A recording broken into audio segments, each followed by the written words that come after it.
Hay harto tema que conversar con nuestros panelistas esta mañana. Nos acompaña Eduardo Cretón, abogado, ex convencional constituyente por la región de la Araucanía. ¿Cómo estás, Eduardo? Bienvenido, bien. Vicepresidente de la UDI, Sí, además. muchas gracias por la invitación. Encantada. Y además se nos va a unir en cualquier momento Tomás Leighton, que es director ejecutivo de Rumbo Colectivo y que, como muchos capitalinos y personas de la ciudad donde está lloviendo, viene un poquito atrasado. La ciudad se trastorna cuando cae lluvia. Pero es súper oportuno que podamos conversar, Eduardo, en tu rol de vicepresidente de la UDI y también como una persona de la zona a partir de la entrega de este informe de la paz y el entendimiento. Ha habido opiniones encontradas en la oposición y quisiera saber cuál es tu opinión considerando lo que dijo la candidata Evelyn Matei de que sin una condena explícita al terrorismo no puede haber un entendimiento. A ver, yo lo primero es lamentar lo que ocurrió ayer en Los Sauces, 6 vehículos quemados. La semana pasada tuvimos un atentado de características similares en la comuna de Lautaro, donde también hubo maquinaria que terminó destruida. Y yo te diría que la percepción que hay en la zona es que en el último tiempo la violencia se ha vuelto a recrudecer.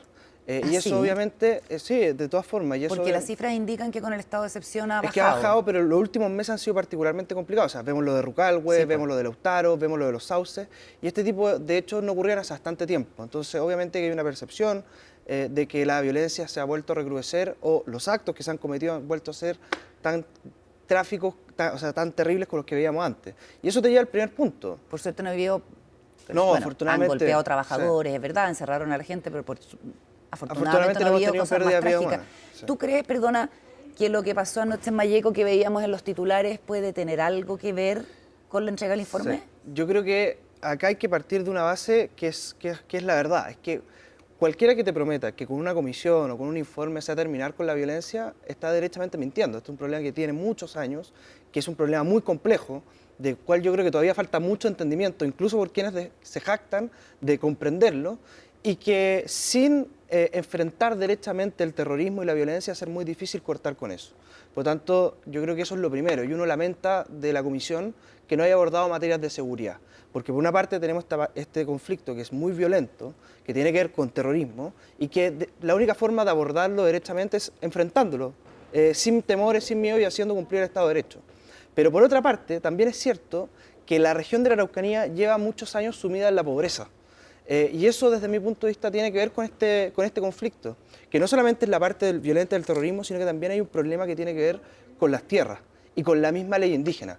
La ley indígena se creó el año 93 y el año 97 aparecen los primeros hechos de violencia. Entonces, yo creo que hay una correlación entre la ley indígena y la violencia, y por otra parte una ley indígena que tiene problemas de diseño muy graves, porque nunca se dijo cuánta tierra había que entregar, a quiénes se les tenía que entregar y hasta cuándo se les tenía que entregar. Y tú dices que la comisión no se hace cargo de eso. Yo creo que la comisión sí aborda ese problema con una solución que para quienes somos de la zona la verdad es que no es completa, porque lo que se crea es una agencia de reparación de tierras con un tribunal, ¿cierto? Claro. Pero este tribunal tenía la facultad de a los 4 años poder revisar la cantidad de tierras disponibles. Entonces, ¿qué es lo que decimos quienes somos de la zona? Nosotros sabemos que hoy día hay un problema con la ley indígena, que esto no puede continuar de la forma en que estamos, que hay que hacer cambios a la ley indígena, pero que esas reparaciones no pueden ser con cargo a las personas que hoy día vivimos en la región de la Araucanía. Porque, te lo voy a graficar muy en simple, cuando Gonzalo Vinter dice que hay que devolver las tierras robadas, uno se pregunta, bueno, ¿cuáles serían esas tierras robadas? Desde el punto de vista de Gonzalo Vinter, serían las tierras que ocupamos aquellas personas que no somos indígenas en la región de la Araucanía.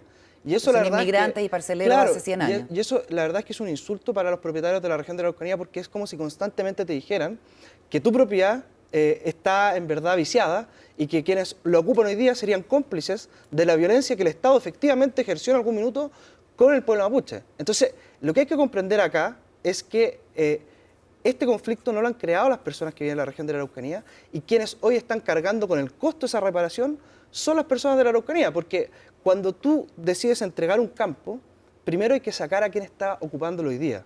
Y esos son las personas que hoy día están habitando la región de la Araucanía, y por eso yo creo que el informe, si bien hace un esfuerzo por tratar de comprender esto, genera recomendaciones, algunas que me parecen positivas, como levantar restricciones a la tierra indígena o tratar de delimitar el problema, creo que sí tiene cosas de fondo. Primero, que hoy día es muy difícil crear un fondo de 4.000 millones de dólares cuando todo el mundo está hablando de reducir el gasto público. Dame un minuto, hagamos una cosa, sigamos con el detalle del informe, Sí, pero saludemos la primero bienvenida a Tomás Leighton, director ejecutivo de rumbo colectivo. Costó llegar con la lluvia, Sí, está por supuesto, mucho se tráfico. entiende. Muchas gracias por la Se invitación. trastorna la ciudad. Tomás, ¿cómo ves el análisis que estaba haciendo Eduardo, que además es de la zona, su familia es de Victoria, fue convencional constituyente por precisamente la Araucanía? ¿Cómo ves las reacciones que ha habido desde la oposición al informe que se ha entregado? Bueno, efectivamente interesante, porque el año 97, efectivamente, la creación de la ley indígena, uno podría considerar que eso es mucho tiempo, pero la verdad es que el conflicto entre el Estado chileno y el pueblo mapuche es un conflicto centenario, y el conflicto anterior a la creación del Estado chileno también lo es. Entonces, de todas maneras, es una problemática que se extiende por siglos. Y por lo tanto, solucionar un problema que viene por siglos con una ley es muy difícil. De hecho, incluso con cambios legales que sean sumamente concertados, es difícil solucionar todo el tema que hay, que es social, que es cultural, y que tiene que ver con una problemática de violencia no regulada. Y que efectivamente no involucra solo a un lado. Eso es bien importante. Y por eso la Comisión por la Paz y el Entendimiento fue un esfuerzo que tuvo un fruto que yo creo que es muy positivo, que es un acuerdo casi unánime entre 7 de 8 personas, digamos, con toda la potestad y mucha experiencia en el tema, que estuvo durante 2 años conversando y teniendo muchas diferencias, pero que finalmente llega a casi una unanimidad en una serie de materias tremendamente relevantes para el Estado de Chile. Por lo tanto, yo creo que es una muy buena noticia. Escuchaba ayer a Salvador Millaleo, que es especialista en estos temas. Él incluso decía, bueno, digamos, desde el acuerdo a la implementación también hay una brecha. Esto no es miel sobre hojuelas, por así decirlo, pero yo creo que hay que celebrar algo tan positivo como es que en la misma mesa pueda concordar alguien que haya sido un ministro tan importante de Piñera 2 veces como Alfredo Moreno, con Adolfo Millaur, con Huenchumilla, con gente con Emilia Mellado, que viene muchos años luchando por reivindicaciones. Entonces yo de verdad creo que es una buena noticia. Como toda buena noticia, hay que esperar que se materialice, que la discusión no se va a clausurar acá. Sí. Eso es totalmente entendible. Pero yo creo que es un motivo de estar conformes con los resultados de una comisión que le costó mucho llegar al tono. Y de hecho yo ayer escuchaba a Huenchumilla, creo que en este mismo canal, ¿cierto? Que él decía que le sorprendía mucho el voto en contra al final de sí, porque creía que no era el tono que había tenido durante... No, él no lo descalificaba, pero sí decía que era un tono distinto al que había tenido en los tonos nunca había expresado anteriores. En el fondo los reparos que expresó al salir. Yo quiero plantear algunas cosas. Primero, la idea de que porque una comisión logra un acuerdo, mayoritario o no mayoritario, eso quiere decir que cuenta con el respaldo mayoritario de la ciudadanía, es falso. Acá no hay ningún tipo, y lo segundo es que acá no hay ningún tipo de acuerdo, sino que simplemente recomendaciones. Esas recomendaciones, yo creo que lo responsable es acoger aquellas recomendaciones que a uno le parecen positivas y poder hacer doble clic sobre aquellas que nos parecen negativas. Por ejemplo, una comisión presidencial que el presidente mandata a un grupo de personas, ¿no te parece que tiene esa legitimidad en el fondo que viene de la institución de la presidencia de la República, que debiera, más allá de si uno votó o no por el presidente, representarnos a todos? Y te lo pregunto porque las comisiones son una cuestión que utilizan todos los presidentes. El presidente Piñera también convocó una de infancia. Y por eso hay que encuadrar también el trabajo de las comisiones. Primero, lo que diga una comisión no es lo que va... no hay un acuerdo transversal en la sociedad porque lo diga una comisión. Y segundo, la labor de esta comisión era entregar recomendaciones.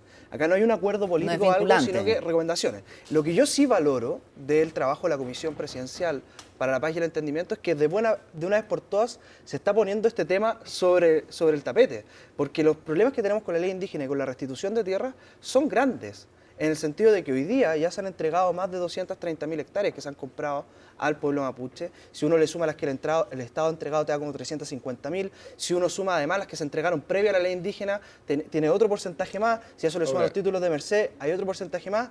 Y por eso yo creo que cuando Navellán vota en contra de esto es por la propuesta, en el sentido de dos cosas. Primero, hablar hoy día de un fondo de 4.000 millones de dólares me parece complejo y poco realista, en el sentido de lo que han dicho varios candidatos presidenciales, que hoy día necesitamos ajustar el gasto público y el déficit fiscal. Solo en intereses, anualmente el Estado está pagando cerca de 5.000 millones de dólares. Entonces, primero tenemos la casa para ver si es que una propuesta de esa magnitud es factible o no. Y lo segundo tiene que ver con la cantidad de tierras que se está proponiendo en el informe, que habla algo así como 370.000 hectáreas. Y este es el punto que lleva al comisionado Navellán a rechazar. ¿Por qué? Porque lo que nosotros planteamos siempre dentro de la comisión es que puedan haber alternativas distintas a la entrega de tierra, cosa que me parece perfecto porque uno parte de la base de que entregar hoy día 370.000 hectáreas en el sur del país es poco factible. Para que nos hagamos una idea de magnitud, por eso en la también los mecanismos, o sea, hay recomendaciones que incluyen mecanismos como la agencia de reparación, como un tribunal arbitral que vaya definiendo caso a caso, porque efectivamente esto no es un número en bruto y que se active y listo. Está bien. Tampoco el número, el cálculo que se hace... El cálculo que se hace, los 4.000 millones de dólares, es tomando las 700 aplicabilidades que están otorgadas y que no se han pagado, y las 1.200 y las 1.200, 1.300 que están en trámite. Entonces yo hay una sola cosa. Muchas de las solicitudes de aplicabilidad que están en trámite son complejas porque se han entregado ya más de una vez sobre el mismo título de merced que se reclama. Entonces, yo haría un doble clic en eso, porque hoy día la verdad es que el sistema de aplicabilidad es una burla, porque basta simplemente con presentar la solicitud para que el Estado otorgue la aplicabilidad. Y eso lo que hace es que la demanda de tierra hoy día en la región de la Araucanía es al infinito. Y la ley indígena se ha transformado en un cheque en blanco que todos los años nos endeuda más y más. El informe de la Comisión lo que propone, de hecho, es armonizar la aplicabilidad de la ley indígena por todos los problemas que ha generado también en estos años. Entonces, no es que este acuerdo lo que hace es refrendar que la ley indígena todo funciona perfecto. Al revés, hay una serie de medidas que se toman, como el tribunal, como la agencia. Efectivamente, eso tiene un costo para el Estado, pero más costo tiene para el Estado y para la sociedad tener un conflicto irresuelto de este calibre. Por eso Tomás, le vamos a dar la palabra después a la vuelta a Tomás para que se pueda equilibrar el tiempo y los argumentos, pero así como Thomas Leighton se atrasó porque se trastorna la ciudad cuando llueve, y eso lo sabe cualquier capitalino, queremos compartir con ustedes información del momento y que puede ser útil si nos están escuchando en la aplicación, en la radio o viéndonos, porque Metro de Santiago ha informado que hay estaciones cerradas y sin detención de trenes. Este es un problema que afecta a la línea 1, que se encuentra disponible solo entre San Pablo Los Héroes y Baquedano Los Dominicos. Las estaciones que están cerradas son La Moneda, Universidad de Chile, Santa Lucía y la Universidad Católica, todo esto en la línea 1. Tenerlo en cuenta porque somos una ciudad metrodependiente y esto evidentemente obliga a tomar decisiones. Vamos a hacer una pausa, al regreso seguimos conversando con Eduardo Gretón y Thomas Leighton, que quedó con la palabra. Vamos y volvemos.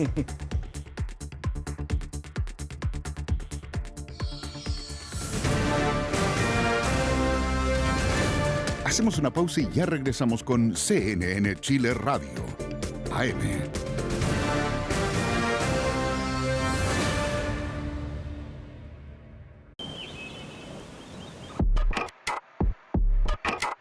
¿Sabías que las decisiones que tomes hoy definirán el futuro de tu organización? En 2005, Ray Kurzweil anticipó lo inevitable en el libro The Singularity is Near. Un punto de inflexión en que la tecnología avanzaría más rápido que nuestra capacidad para entenderla. Ese momento llegó.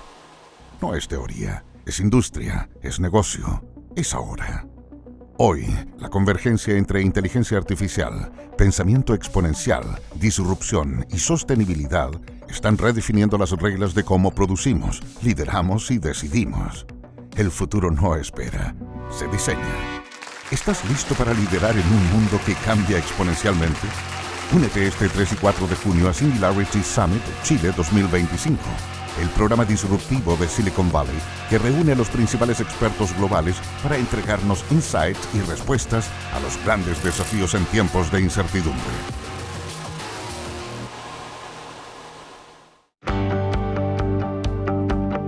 Nuestra sociedad y el mundo están viviendo momentos de grandes cambios.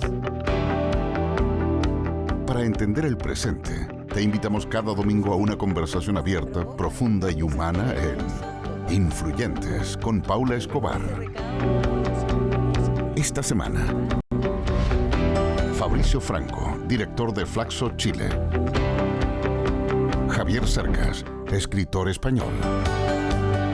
Influyentes por CNN Chile. Siempre. Los protagonistas de la noticia están en CNN Chile. Pero es el cardenal Parolin el que abre la basílica para que se encuentre Zelensky con Trump. Esa fue una casualidad concordada. Cuando las dos partes, Zelensky y Trump, informaron a la Santa Sede por deber diplomático, la Santa Sede creó rápidamente las condiciones logísticas. ¿Qué cosa eran las condiciones logísticas? Dos sillas. Eso se necesita. Dos sillas. Luis. Pero en el momento oportuno, y esta es una habilidad de la Iglesia Católica, que sabe intervenir en los momentos oportunos.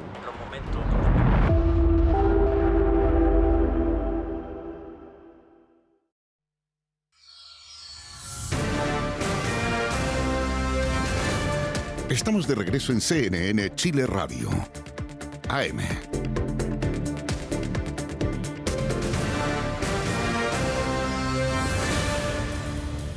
De regreso con el análisis político en Voces del Poder acá en CNN Chile Radio junto a Tomás Leighton, director ejecutivo de Rumbo Colectivo, y Eduardo Cretón, abogado y exconvencional constituyente. Estábamos hablando de este informe para la paz y el entendimiento y las repercusiones que ha tenido y los enfoques también, ¿cierto?, sobre un tema, como tú decías, Tomás, que es tan largo en la historia de Chile. Y como dicen los mapuches somos pacientes, así es que estamos dispuestos a seguir mirando las cosas en plazos amplios. Y luchadores también, y yo creo que eso refrenda también parte del acuerdo de la comisión.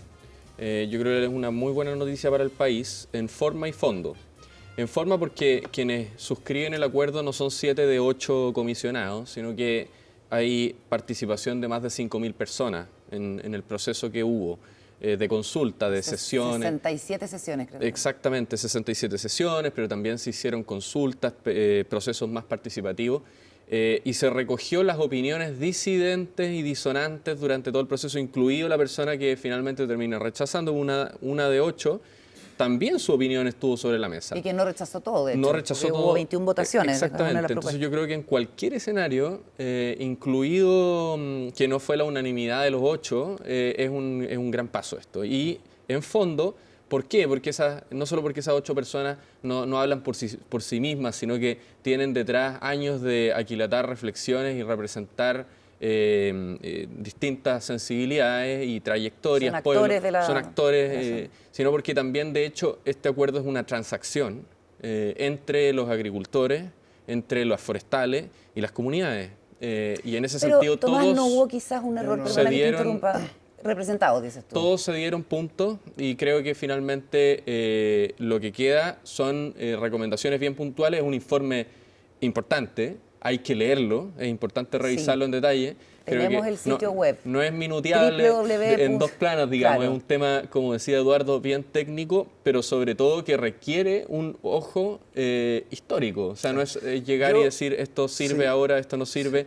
Hay muchas medidas, no solamente cuánto cuesta la medida, sino tribunales de arbitraje, agencias de reparación, distintos mecanismos que obviamente esto no es definitivo, no es que vamos a dejar de hablar de esto. Una pregunta, Tomás, antes de darle la palabra a Eduardo, y recordar que lo pueden encontrar en Comisión Paz y Entendimiento .gov.cl, ahí está, para que las personas puedan leerlo. Es importante también que podamos compartir esa información.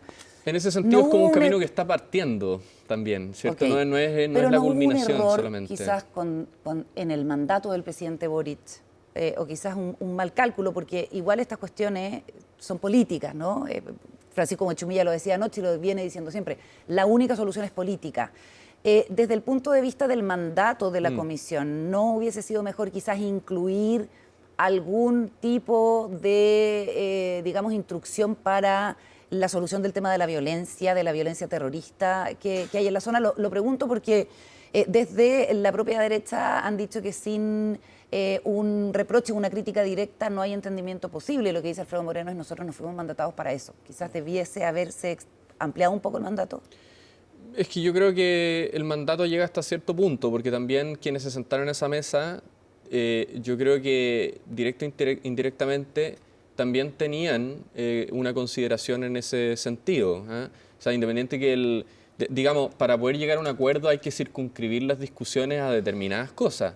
Porque si empezamos a discutir sobre todo, es lo mismo que discutir sobre nada. Y yo lo que valoro, finalmente, es que no solo Alfredo Moreno, o sea, hay una senadora del Partido Republicano que también que tuvo que renunciar. Que suscribe por presión política, porque evidentemente que acá lo que se necesita en este tipo de comisiones es sacar la contingencia del centro, por un periodo, para poder generar diálogo y llegar a algunos acuerdos. Y para eso se requiere jineta.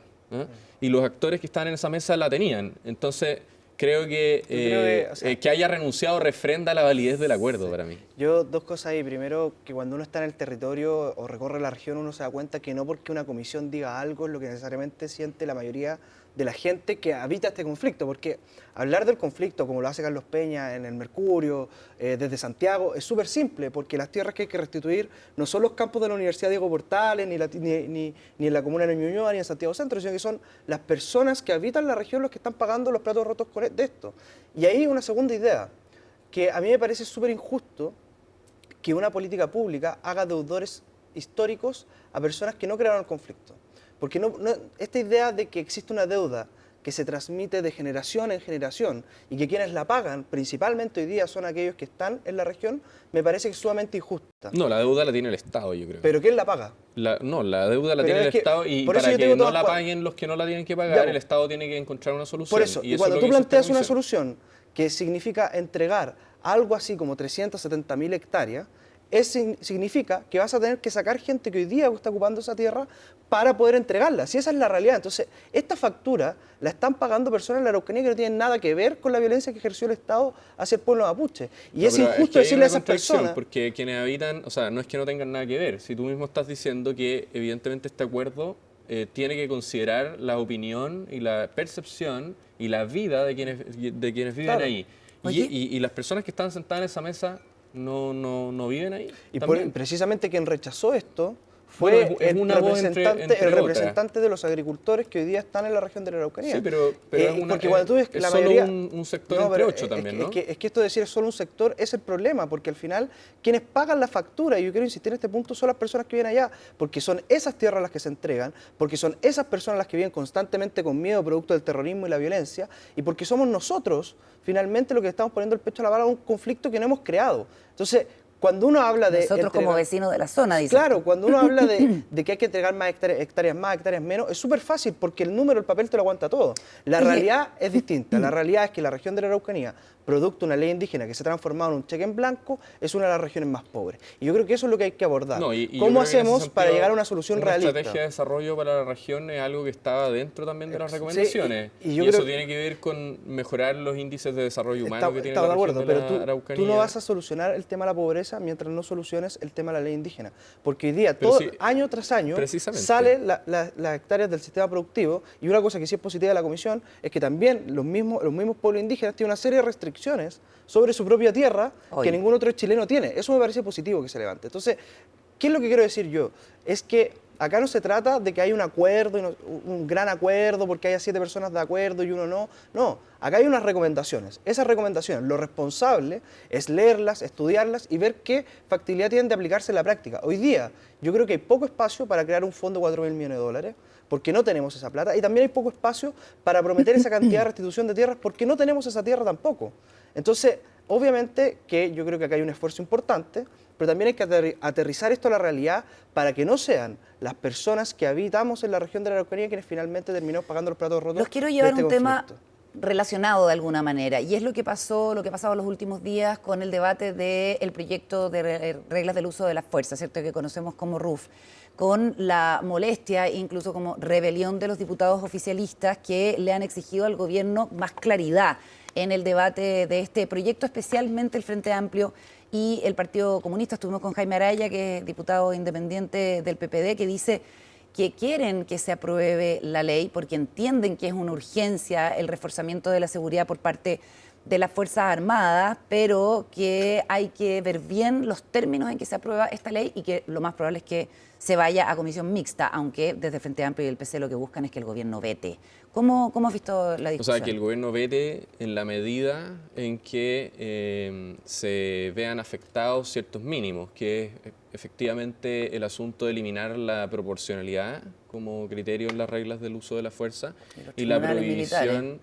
Bueno, eso entiendo que está descartado, Se descartó. por suerte, porque nos querían retrotraer a esos tiempos, pero no pasó en el Senado, digamos. Eso fue el año pasado, creo, o a comienzos de este año. La última discusión que hubo en el Senado. Pero pero viene en el proyecto del Senado. Lo de la justicia militar Se rechazó. Se había presentado una indicación por parte de senadores de la UDI Sí. Y que fue rechazada en el Senado. Y sin embargo, hay Ok. otras cosas que preocupan. Primero, porque yo creo que tener una regla de proporcionalidad en el uso de la fuerza y prohibir que se ocupe armamento menos letal para apuntar al rostro son mínimos. Y no solamente porque lo diga un tratado de derechos humanos que Chile debe cumplir, que también, sino principalmente porque en eso, cuando eso falta, finalmente repercute en la falta de legitimidad del uso de la fuerza policial. Y quienes pagan eso no son solamente, por ejemplo, inocentes que se ven afectados por el mal uso de ese armamento, también son las policías y su legitimidad.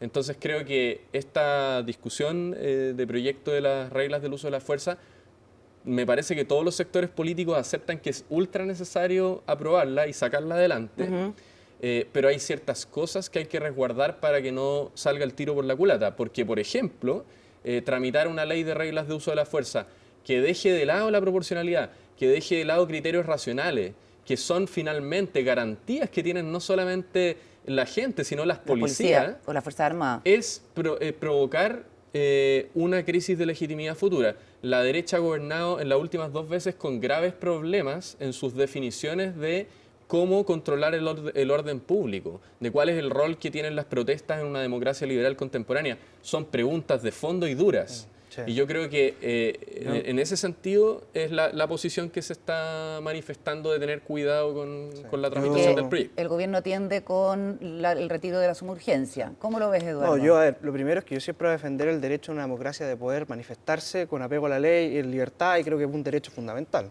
La pregunta que uno se puede hacer es por qué en este gobierno no hay manifestaciones. Yo creo que todos los movimientos sociales que estaban en la calle durante el gobierno del presidente Piñera hoy día son parte del gobierno, y probablemente si es que la oposición llega a gobernar, vamos a volver a ver esos niveles de protesta porque es la forma que tiene la izquierda de hacer oposición. Tú desde el Frente Amplio, ¿qué respondes a ese? Es que me parece muy curioso porque se supone que la doctrina de Jaime Guzmán es una doctrina que defiende los grupos intermedios. Pero si te acabo de decir que yo estoy de acuerdo con eso. Por eso, pero es que yo no creo Lo que que haya pasa- que ver en las organizaciones sociales una operación política de un partido. Ah, De no, hecho, pero es eso que, sería yo al solo- revés, yo solo he dicho- atribuirnos mayor No, poder del yo que solo he tiene dicho el que me sector del parece Frente curioso Amplio. que durante No, este es que no es gobierno, curioso, con todos yo- los desastres que tenemos en educación, en salud, etcétera, uno no vea protestas. Y te aseguro que si la oposición es gobierno va a volver a ver esas protestas, porque precisamente lo que decía Jaime Guzmán es que la agrupación O sea, intermedia tú- no hay que utilizarlas con fines políticos. Y lo que ha hecho la izquierda en las últimas décadas es utilizar los movimientos sociales con fines políticos, y eso está de manifiesto cuando tú ves que en No, este pero gobierno se es manifiesta. que yo creo que al final, cuando tú crees que un partido de izquierda tiene el poder de movilización de sacar 1 millón de personas a la calle en No, si protesta como fue en el estallido social, es una incomprensión absoluta de lo que estaba No, si yo pasando. no- y eso no- es lo que a mí me no preocupa, he dicho eso. Eduardo. Lo que he Porque dicho- lo que he creo dicho es la que los derecha, movimientos sociales- ustedes han gobernado 2 veces y no saben cómo lidiar con las protestas porque creen que hay una conspiración de izquierda detrás. Ese No, es el problema, no, creo yo. lo que estoy diciendo es Y que va- me y van a- parece y- curioso y pueden gobernar que una durante- tercera vez y van a llegar con No. la misma pana. No, yo creo que lo que yo estoy diciendo Eduardo es que Letón. lo que me parece curioso es que en este gobierno no veamos protestas. ¿Por qué? Porque la izquierda instrumentaliza los movimientos sociales con fines políticos, y lo más probable es que cuando seamos gobierno vamos a volver a ver esas protestas en la calle. Bueno, a Eso- lo mejor eso la es gente, parte de, la y gente por no eso está saliendo a la calle por otras razones, que no tienen que ver con... efectivamente, pregúntale a la gente. Yo creo que la gente hoy día... yo creo que lo importante acá, Tomás, va a ser si es que somos gobierno, la oposición, va a ver cómo se comporta el oficialismo siendo oposición. Si es que todo esto de que aprendieron, de que efectivamente no van a volver a cometer los mismos errores, va a ser así o no.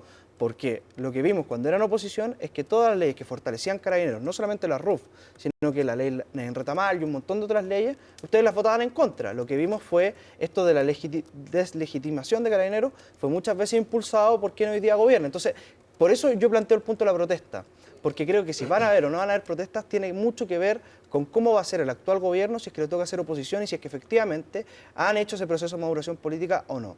Ahora, con respecto a la RUF y al tema del uso de la fuerza, yo discrepo con Tomás porque yo creo que el criterio que se tiene que usar es la racionalidad. Aquí nadie está diciendo que la Fuerza Armada o Carabineros pueda usar su arma para lo que se les dé la gana, sino que hay un criterio que es la racionalidad. Lo que plantea el Frente Amplio es la proporcionalidad. Yo no creo en la proporcionalidad, creo en la racionalidad porque el Estado tiene el uso monopólico de la fuerza y por lo tanto tiene que hacerse respetar y tiene el derecho a usar la fuerza para poder combatir el crimen, el desorden, etc. Y eso obviamente pasa por un criterio de racionalidad, no de proporcionalidad, como ha hecho el Frente Amplio. ¿Y qué te parece que las Fuerzas Armadas no quieren? O sea, son los que no quieren, y así lo han dicho, involucrarse en el control del orden público.